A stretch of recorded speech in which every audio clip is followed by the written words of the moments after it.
What if I told you I've spent the last year and a half shooting every color films I could get my hands on just to uncover the hidden secrets of color science behind each one? To figure out how Ektar paints the twilight, or how Fuji handles the contrast of fallen leaves and the green that stubbornly lingers. What each emulsion adds to the color palette, and how to discover the solve of every film roll. Whether you're a seasoned analog shooter or mainly shoot digital, this video is a comprehensive guide to color in photography, inspired by the chemical recipes that still survive in today's market. A video where I share everything I've learned during this meticulous research to enrich the world of the photography community. That means you. But be careful if you have never shot film before. This video may have side effects. Watch at your own risk.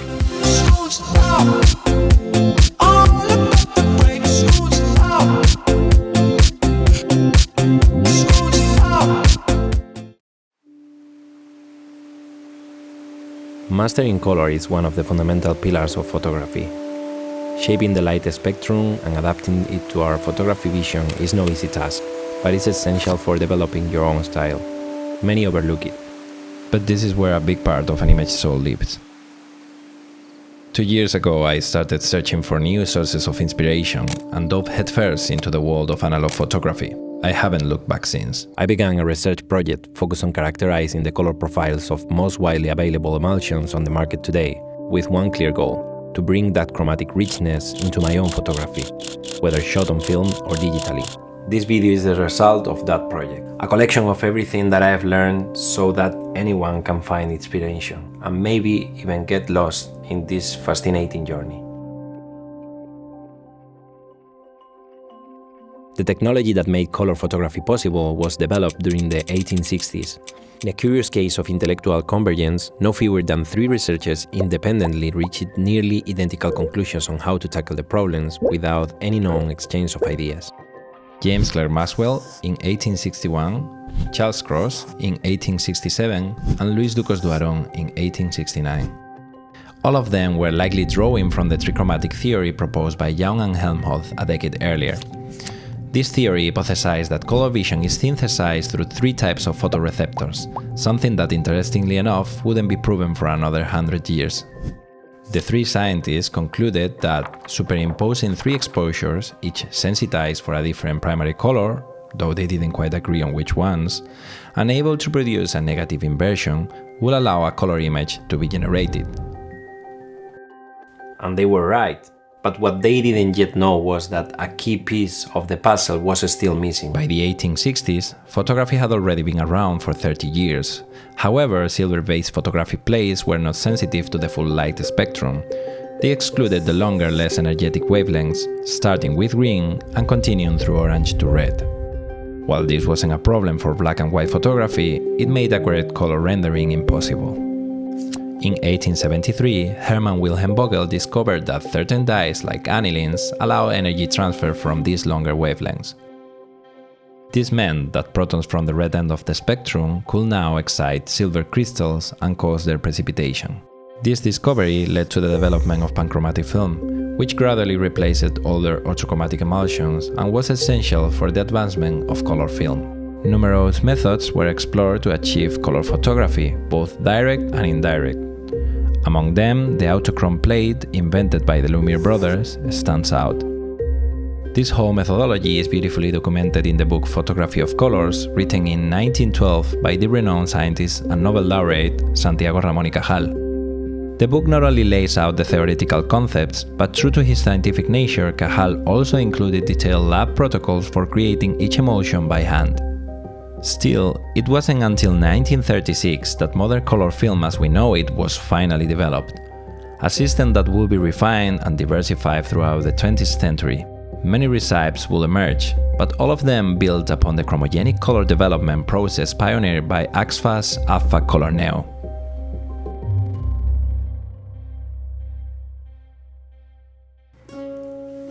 As we've already hinted at, modern color negative film uses 3 layers, each sensitive to a different primary color. Each layer undergoes 2 treatments. A sensitizing dye defines which part of the light spectrum it's sensitive to, while a color coupler generates the corresponding dye during development.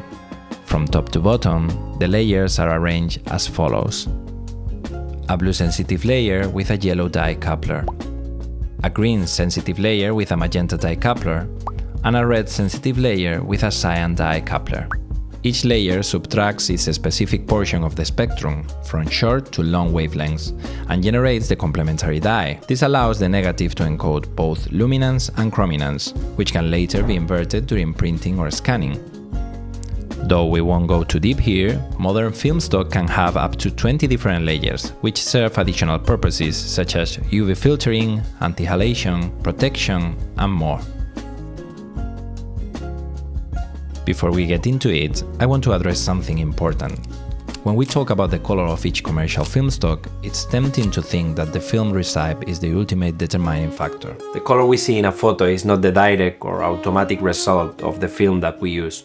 From development to printing or scanning, there's a whole chain of technical and aesthetic decisions that drastically transform the final result. And all of those decisions are guided by the photographer's eye, which in the end is the most decisive factor. That said, even though the film doesn't dictate the final result, it does provide a very clear starting point. Every emulsion has its own character, its approach to skin tones, how it renders greens or blue skies, how it reacts to highlights. There is an identifiable aesthetic, almost a personality, that remains present even when the images pass through different hands. And this is exactly the goal of this video, to break down, study and compare that essence. We're going to analyze each film characteristic with care so we can understand what each one actually brings to the final image.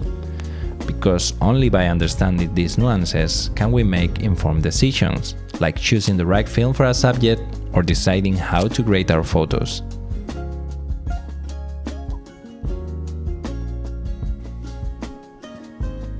As I mentioned earlier, different choices along the process, from capture to final image, can produce very different results even on the same film.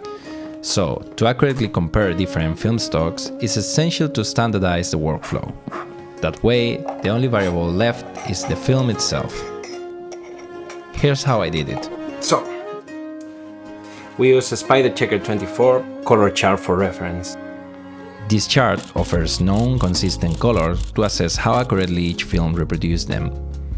Each shot was taken under controlled lighting, no ambient light, just fully adjustable high CRI lamp with variable color temperature.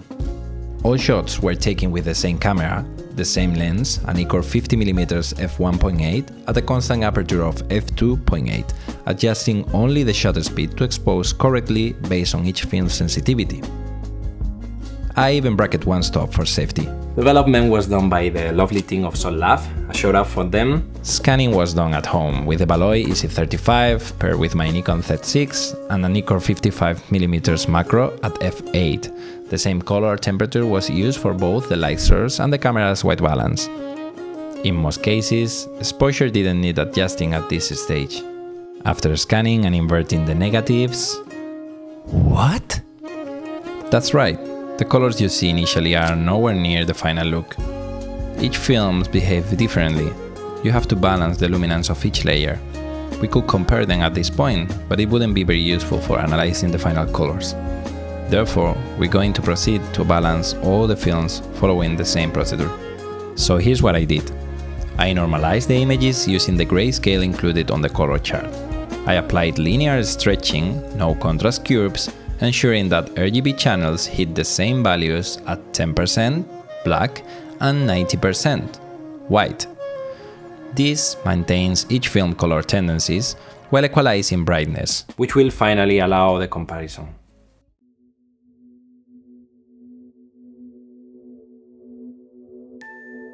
CineStill 50D. This is a film with a very bipolar color scheme, arguably better described as dual complementary. The two main axes are blue gold and cyan orange, the classic teal orange. This is due to the desaturation of tones ranging from green to yellow and from violet to magenta. Yellow-orange tones are homogenized around golden hues. The cyan-orange complementary comes from the shift of red tones towards softly desaturated orange, almost pastel. This makes skin tones appear mute, but creates a pleasing contrast against cool backgrounds. Blues and cyans retain saturation best, with some hues leaning towards cyan. This contributes to vibrant skies. One highlight is the reddish glow in bright areas, due to the well-known halation effect, as this film is derived from Kodak Vision 3 50D, but with its anti-halation layer removed.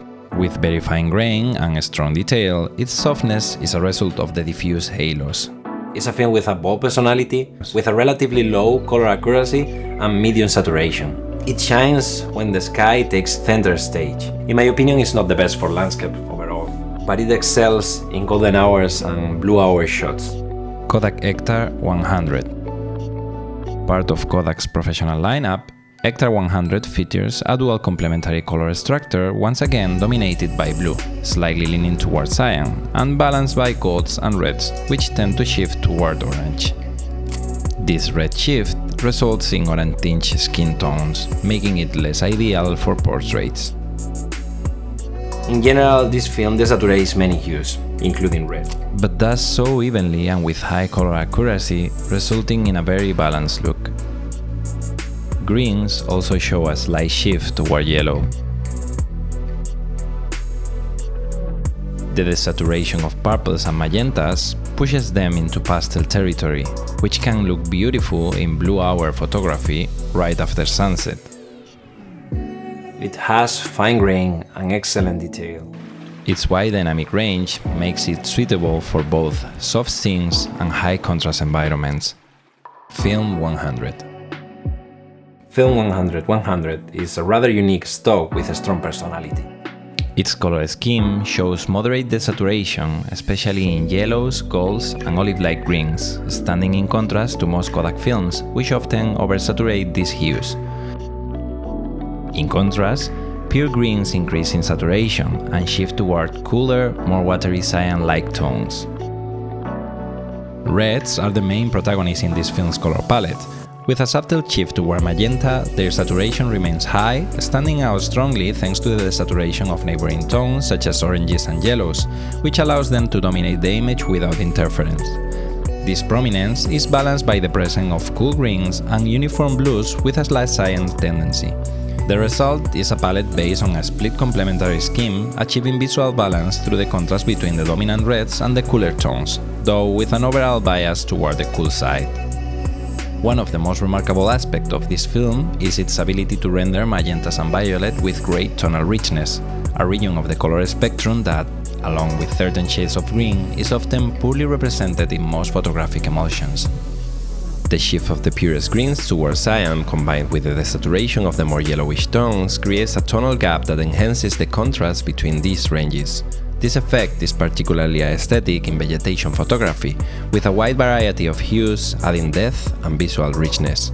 For skin tones, however, this film isn't ideal.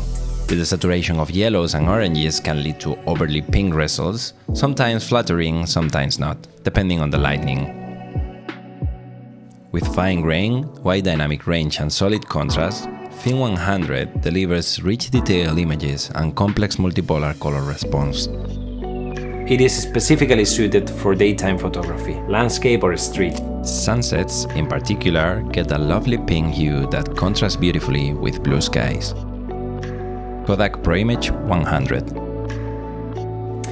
So, with this film, I may have had some trouble exposing this film, or maybe some problem in the development process. The observation here should be taken cautiously until I can test it again. In my results, color came out overexposed, washed out, and desaturated, despite having correctly set black and white points. This could be inherent to the emulsion, but I find it odd. If you've shot this film, let me know your experience in the comments. What I can say is that it shows smooth blues, slightly shifted towards cyan, greens leaning toward yellow, and red with a slight orange cast. Overall, there's a general increase in brightness and a strong desaturation in most tones, except for navy blues. It's a fine-grained film, but for its ISO, the grain is quite visible, more so than in other films of the same category. Personally, I didn't enjoy it, but I may have to revisit it in a future episode. Kodak Portra 160. This is the lowest sensitivity films in Kodak's professional Portra lineup, and it undoubtedly stands out for its very high tonal fidelity, with only a few minor deviations, such as the green, which cluster around intermediate values between green and yellow, and the purples, which are shifted toward blue. Overall, it displays softly to moderately desaturated color compared to the reference color, preserving only navy blue, as is quite common. The balance in saturation and the tonal richness across the range from yellow to red give it an excellent ability to reproduce skin tones. As expected, it has very fine grain and incredible detail with wide dynamic range. In general terms, the most notable aspect of this film is its multipolar character, which gives it a balance few emulsions possess, making it a highly versatile option, only limited by its low sensitivity. I wouldn't rule it out for any kind of photography. If anything, its lack of a strong personality grants the photographer full control over the color outcome of the image. Kodak ColorPlus 200. We now come to one of the most affordable and therefore most accessible film stocks, though let's be honest, none of them are truly cheap these days. But don't let the price fool you. The color reproduction offered by ColorPlus 200 is far from negligible. It presents a complementary scheme centered around a blue-gold axis, with these tones being the most saturated and pronounced in its color palette. While blues and cyans retain a fairly faithful hue, both reds and greens, the latter to a greater extent, are shifted tonally toward gold or orange. This compression of tones within such a wide range means that the skin color reproduction is not the most accurate and tends to appear orange, though it performs reasonably well. Among all the emulsions analyzed here, it has the second highest saturation overall. As for the grain, it shows fine yet perceptible particles, allowing for good definition. All in all, a very versatile film. Kodak Gold 200. Kodak Gold is usually found at a similar price to or slightly higher than ColorPlus, and that's not surprise because they are very similar. This film also has complementary schemes centered around the blue-gold axis, true to its name. With reds even more orange than those of ColorPlus and greens that are slightly less yellow, though still leaning yellow, it performs better in vegetation and landscape photography, offering more nuance and warmth. It tends to redden highlights and can be described as a subtly warmer version of ColorPlus. It has similar levels of saturation but shows even less performance in magenta and violet rendering. The grain is comparable to ColorPlus, small and fine, possibly a bit less perceptible, or maybe I'm imagining it. Fujifilm 200. Fujifilm 200 is characterized by... Wait a minute. When I started this study, I made everything blind. I wrote my analysis based only on the numerical data, without knowing which film I was evaluating. Sometimes the identity was obvious, but I didn't want to have any preconceived bias. Fujifilm 200 turned out to be a real plot twist. Its vector scope was nearly identical to Kodak ColorPlus 200, so I double-checked that I hadn't accidentally analyzed the same film twice. But nope. Looking deeper, I found forum posts on Reddit, for example, where a user explains that in 2021, Fujifilm discontinued their classic C200 film and released a new one simply called Fujifilm 200. At first glance, it seems like a simple evolution of the same product. But there's a telling clue. The packaging says, "Made in USA," and the only company making color film in the US is Kodak. There's no official statement from either company, but everything points to Kodak manufacturing this new Fujifilm 200 on Fuji's behalf, rebranding their own stock. Well, the results from this analysis seem to support that rumor. Most users suggest that Fujifilm 200 is Kodak Gold, but the data that I have gathered place it closer to Kodak ColorPlus 200. Reds are less orange, and magentas and violet match ColorPlus almost exactly. However, the greens are slightly less yellow, which aligns more with Gold 200. When analyzing all the components, Fujifilm 200 aligns more closely with ColorPlus than Gold. However, the differences are very subtle and may just be an experimental variation. If I had to conclude, Fujifilm 200 is not Gold 200. It's ColorPlus. That might sound trivial, but it's not, especially considering that Fujifilm 200 often sells for a higher price than either Kodak alternative of the same ISO. Now let's get back to the rest of the films. Fenix 200. And here we have the newcomer, the first truly new color film formula in decades developed by Harman. There was a lot of excitement around it until the price dropped the mode a bit, since it's more expensive than most ISO 200 films. This film is a very different one from the rest, full of character. It is defined by its strong saturation, coarse grain, and the presence of halation. However, it has one immediately noticeable peculiarity when analyzed on the vector scope. It is unable to reproduce any hue from blue to red, notably including magenta. The blues are shifted towards cyan, highly saturated but with very low brightness, which makes the skies appear strongly contrasted even in the middle of the day. Violets, magentas and reds, on the other hand, are entirely displaced toward orange variants with different brightness and saturation levels compared to the pure highly saturated oranges that dominate the palette. Greens, however, display a rich variety, making this film a strong choice for vegetation photography with a wide tonal range. It performs particularly well in cooler green environments such as coniferous forests, where subtle color variation creates visually appealing patterns and depth. This film works especially well when the image focuses on a narrow part of the color spectrum, creating analog color palettes, or when there is a strong blue-orange complementarity. Since most of the spectrum leans orange, this is relatively easy to achieve. However, the lack of magentas makes it hard to balance scenes with varied color. You really need to think about which elements you include in your composition. This film performs poorly under artificial warm light, unless you're deliberately aiming for an orange scale aesthetic. It has high contrast and low dynamic range, meaning you need to be very precise with your exposure. There's little room for recovery if you over or underexpose. The medium noticeable grain, more like ISO's 400 film, and halation soften the image, giving it a more painterly, low-definition look. Despite all that, I have genuinely enjoyed this film. It brings freshness and variety to the market, and isn't trying to compete with anything else out there. I hope we see new entries in the future. Portra 400. Just like its lower sensitivity sibling, Portra 400 offers excellent color fidelity. Slightly better, in fact, in terms of absolute average. That said, it does show minor hue shift, greens toward yellow and reds towards orange. It shows significant desaturation, second only to two other films in this analysis. Still, this desaturation is even and balanced, avoiding polar extremes. Only blue stands out, giving the film a cool tone, which is easily corrected. It handles magentas and violets very well, making it great for sunset and blue hour photography. Its red-yellow tone rendering capabilities also makes it ideal for portraits, though slightly less so than Portra 160. It has medium grain, but is the smoothest among all 400 ISO's films analyzed here, preserving lots of details.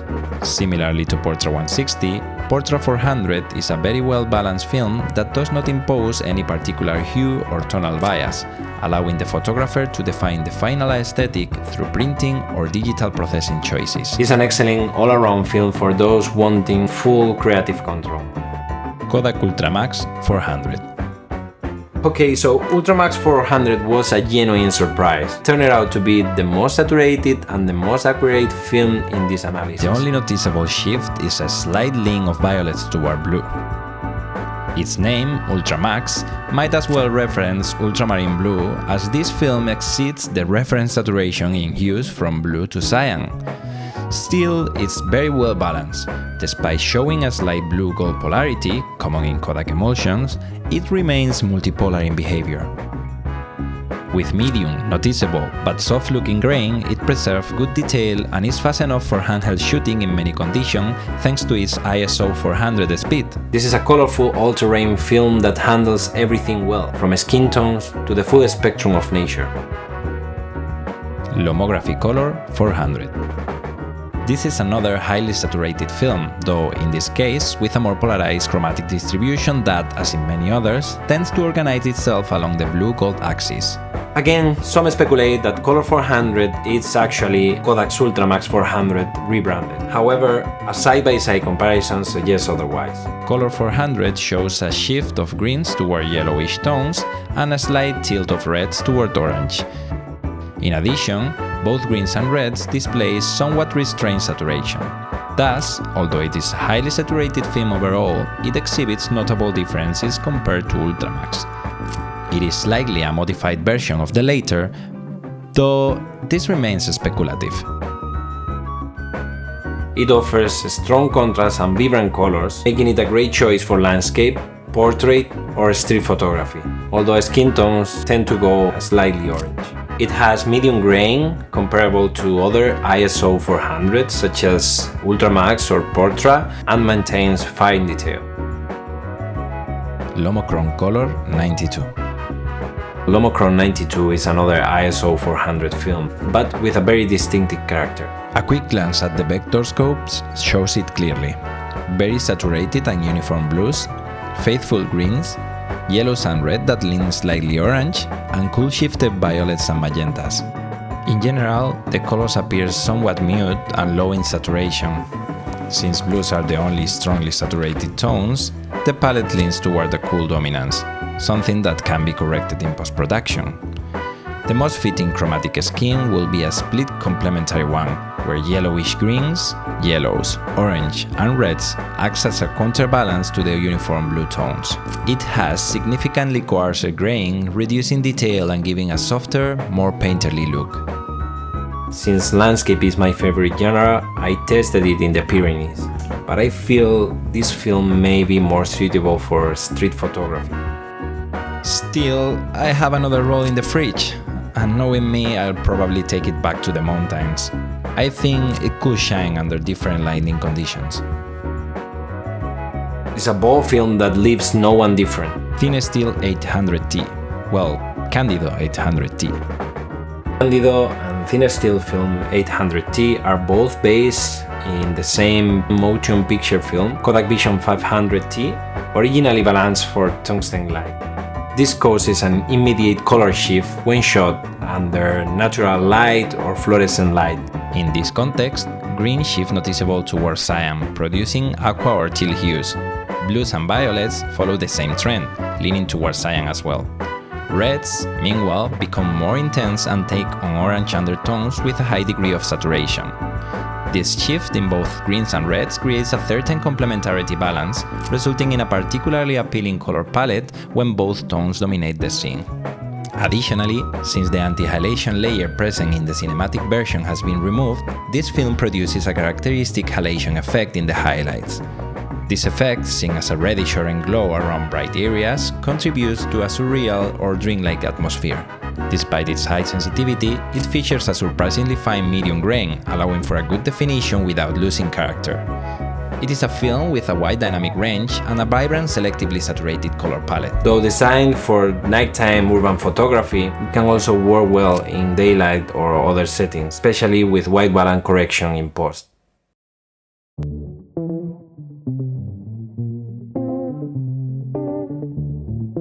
Now that we have analyzed each film one by one, let's take a step back and look at the big picture. How do these films rank in terms of color accuracy or saturation? We've already hinted at a few. In terms of color fidelity, as mentioned before, UltraMax 400 takes the crown as the most accurate film. Following closely are Ektar 100 and Portra 400.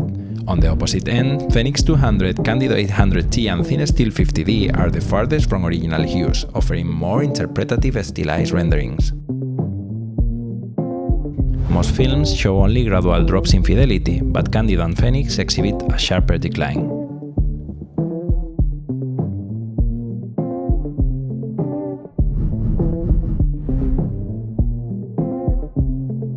When it comes to saturation, UltraMax leads again. Not just as the most accurate film, but also the most saturated, with a 7.15% increase compared to the reference saturation levels.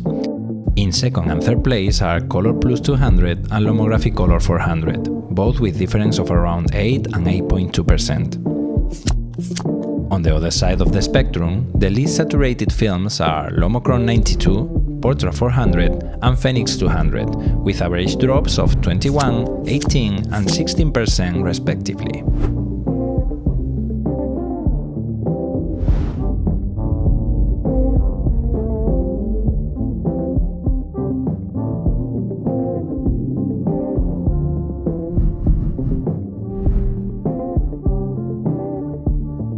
lastly, let's tackle the price, the painful part. The cost of the film has skyrocketed over the last 15 years. The gap between the budget and the professional lines is no joke. So how much is worth spending? This is not an easy question, as maybe you are watching this video 5 years after its release. But as of May 2025, these were the best prices I found for 35mm rolls, in Spain, in euros. ColorPlus 200, 1075, Gold 200, 1125, ProImage 100, 1175, Fujifilm 200, 1235, UltraMax 400, 1250, 100 film 1275, LomoChrome 92, 1290, Phoenix 200, 1330, Candido 800T, 1395, Portra 160, 15, Lomography Color 400, which is sold in pack of 3, 1570 each unit. Ektar 100, 1750, CineStill 50D, 18, CineStill 800T, 1850, and Portra 400, 1875.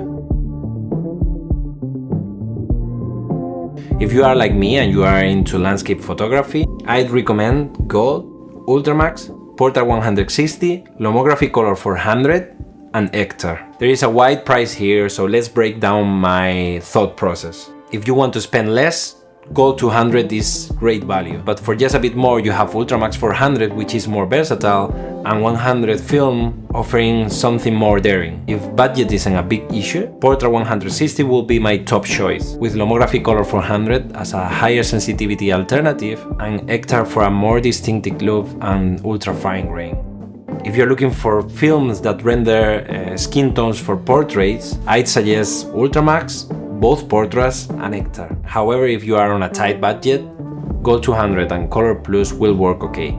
But for a little bit more, UltraMax is the only one among them that handles the skin tone truly well. If you can spend more, Ektar will be the less ideal choice due to its low ISO. But between the two Portras, the lighting conditions will be the deciding factor. And finally, if you want something with a stronger personality, more painterly or experimental look, check 100 film, LomoChrome 92, Candido 800T, Phoenix 200, CineStill 800T, and CineStill 50D. These are all films that I have really enjoyed.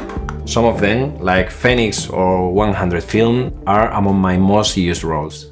Honestly, there's no film I tell you to avoid. I wish we had more options in the market to explore.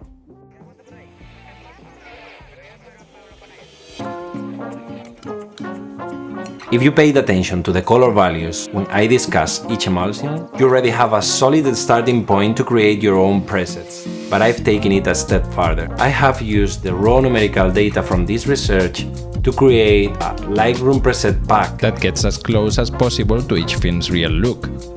These presets include hue, saturation, and luminance value from each film manually refined by me, because Lightroom Color Panel does have its limitation. They are meant to give you a clean starting point so you can focus on the finishing touches in the basic panel, exposure, white balance, tint, and any personal tweaks you'd like to add. They also include grain, sharpening, and clarity settings to emulate the texture of each emulsion. You can download all the presets for free on my website. Hi everyone, it's Pablo from the future. So, first of all, thank you very much for reaching or watching the entire length of the video. This is my first video in English. The original one was released a few months ago in Spanish. I put a lot of work in the analysis and the essays, and I thought it was worth the effort to record it also in English to share with the rest of the photographic community, the worldwide photographic community. I will watch closely the metrics of this video, and please leave comments if you have liked this video and if you want to keep watching the content I create also in English, because it's really time consuming, but if it's worth the effort, I will keep doing it. So there are more topics that are coming soon. I will keep analyzing the rest of the films that are available in the market. And there are some other topics like talking about digital photography, film photography, cinema, and audiovisual culture. So yeah, I think that's almost everything. I have to say thank you to Lomography for giving me the two roles that I have analyzed from them. So yeah, the best way you can support this video or support me is simply by leaving a comment, dropping a like and subscribing to the channel, because I'm trying to make this sustainable, and I think that's almost everything. Thank you very much for staying with me this whole time, and I hope to see you soon.